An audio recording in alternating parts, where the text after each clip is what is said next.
வணக்கம். இன்றைக்கி நம்ம பாலக் பன்னீர் மசாலா எப்படி பண்ணுறதுன்னு நம்ம பார்க்க போகிறோம்.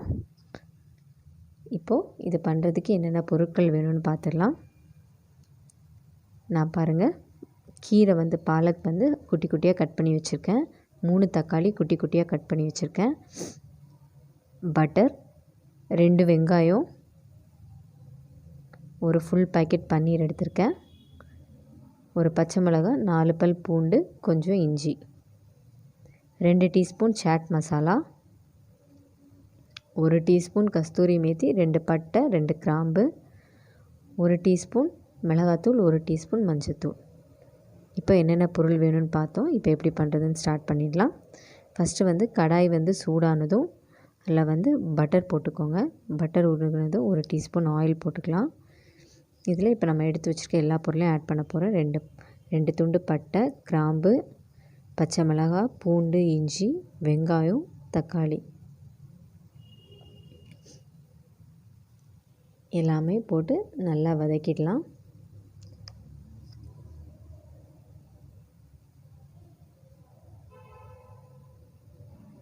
தேவையான அளவு உப்பு போட்டுக்கோங்க.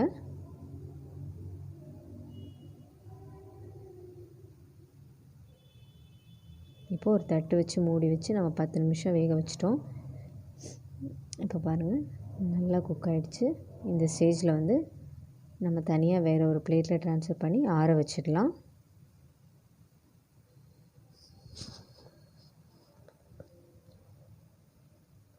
இப்போது இதெல்லாம் ஆறுற டைமில் நம்ம பன்னீரை ஃப்ரை பண்ணி எடுத்துடலாம். இப்போ நம்ம அதுக்கு சேம் கடாயில் பட்டர் போடுறோம். பட்டர் மெல்ட் ஆனதும் அதில் 1/2 டீஸ்பூன் மஞ்சள் பொடி,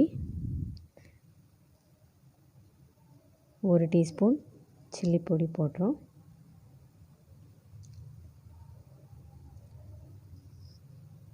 இப்போது இதில் நம்ம கட் பண்ணி வச்சுருக்க பன்னீரை போட்டுடலாம்.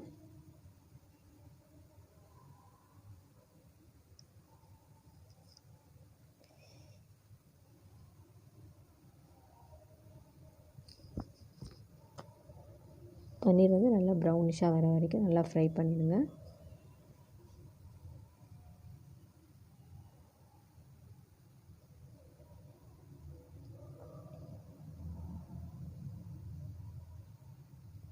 இப்போ பாருங்கள், பன்னீர் நல்லா ப்ரௌனிஷாக வந்துடுச்சு.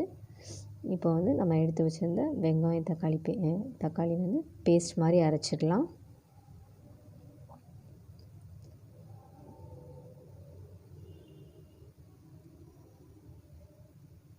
இப்போது நம்ம அந்த கடாயில் ஏற்கனவே பன்னீர் ஃப்ரை பண்ணி வச்சுருந்த கடாயை எடுத்துக்கிறோம். அதில் இன்னும் கொஞ்சம் பட்டர் போட்டுட்டு நம்ம எடுத்து வச்சுருந்த 2 teaspoon chaat masala, 1 teaspoon chilli powder add பண்ணுறோம். ஆட் பண்ணிட்டு நல்லா மிக்ஸ் பண்ணிவிடுங்க. இப்போது நம்ம அரைச்சி வச்சுருக்க வெங்காயம், தக்காளி பேஸ்ட்டை இதில் சேர்க்க போகிறோம்.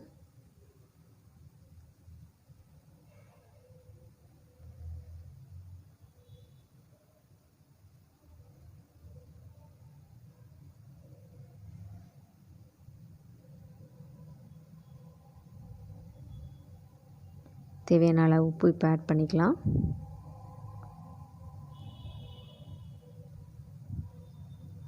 இப்போது அந்த பேஸ்ட் கொஞ்சம் கொதித்ததும் அதில் நம்ம கட் பண்ணி வச்சுருக்க பாலக்கை சேர்த்துடலாம்.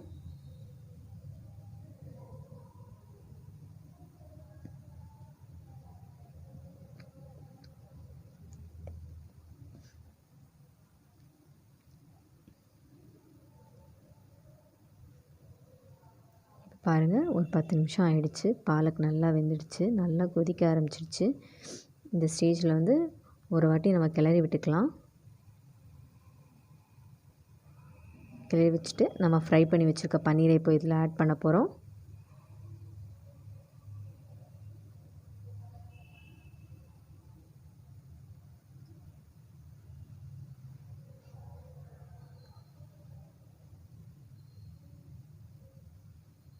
இப்போ லாஸ்ட்டாக ஒரு 1/4 டீஸ்பூன் கரம் மசாலா ஆட் பண்ணியிருக்கேன். உங்களுக்கு வேணால் நீங்கள் ஆட் பண்ணிக்கலாம், இல்லைனா வேணாம்.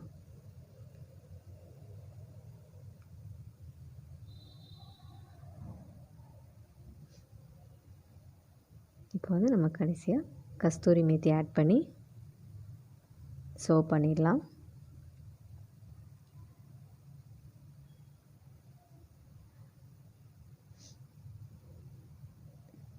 பாருங்கள், ரொம்ப டேஸ்டியான பாலக் பன்னீர் மசாலா ரெடி ஆகிடுச்சு. இது நம்ம சப்பாத்திக்கு சூப்பராக இருக்கும். நீங்களும் இதே மாதிரி வீட்டில் ட்ரை பண்ணி பார்த்துட்டு எப்படி வந்துச்சுன்னு மறக்காமல் கீழே கமெண்ட் பாக்ஸில் கமெண்ட் பண்ணுங்கள். நன்றி.